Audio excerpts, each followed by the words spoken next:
আমি ইউজুয়ালি বাসা থেকে বের হই না শহীদ ওসমান হাদির শাহাদাতের পরে, কারণ সিকিউরিটি কনসার্ন। এই যে media ecosystem, civil society ecosystem, cultural ecosystem, cultural হেজমনির কোয়েশ্চেনটা, এই কোয়েশ্চেনটাকে ডিল করার কথা ছিল। এরা শেখ হাসিনাকে জ্যান্ত রেখেছে, এরা শেখ হাসিনার আবে হায়াত ছিল, শেখ হাসিনার জন্য এরা আবে হায়াত ছিল।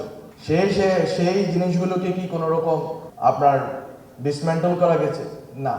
আপনি যদি বলেন, এবার বলেন যে ভাই আপনি তো মিডিয়ার দায়িত্ব ছিলেন, আপনি কি করলেন? এখানে অনেক মিডিয়ার লোকের আছে। আমি নিজের দায়িত্ব জবাবদিহিতা দিতে বাধ্য জনগণের কাছে, কারণ জনগণ আমাকে ওখানে পাঠিয়েছে। আমার নিজের কোনো সক্ষমতা ছিল না। যতটুকু আমি আমার নিজের মানে বুদ্ধি সাহস দিয়ে যতটুকু এগোতে পেরেছি, কিন্তু অবশ্যই জনগণের রক্তের বিনিময়ে আমরা ওখানে গেছি। আমি জনগণের কাছে জবাবদিহি করতে বাধ্য। আমি ওখান থেকে বলতেছি, আপনি যদি অলিগার্কদেরকে না ধরেন, আপনি সিভিল মিলিটারি ব্যুরোক্রেসির কাউকে না ধরেন, আপনি আজকে বলেন সচিব কয়জনকে আপনারা জেলে দিচ্ছেন? সচিবরা এখনো বাড়িধারা ডিওএইচএস এ বসে আছে, ওরা রিল্যাক্সে জীবনযাপন করতেছে। ইলেকট্রা রেফ্রিজারেটর, খাবার তাজা তো জীবন তাজা। ইলেকট্রা, ফ্রিজের রাজা।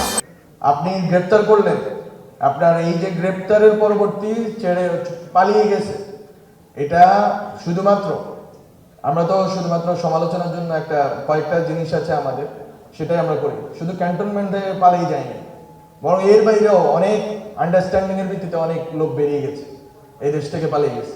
অনেক সচিব, আমলা, যাদেরকে আমি যখন জনপ্রশাসন কমিটির সেক্রেটারি ছিলাম, আমি দায়িত্ব নিয়ে বলছি, আমরা সেখানে চেষ্টা করেছি আওয়ামী লীগের এবং যারা ফেসিবাদের দালাল ছিল সেই সচিবদের বাদ দেওয়ার জন্য, কিন্তু আমরা বাদ দিতে পারিনি কেন? সেই জবাব আমি দিব। আমি ইউজুয়ালি বাসা থেকে বের হই না শহীদ ওসমান হাদির শাহাদাতের পরে, কারণ সিকিউরিটি কনসার্ন।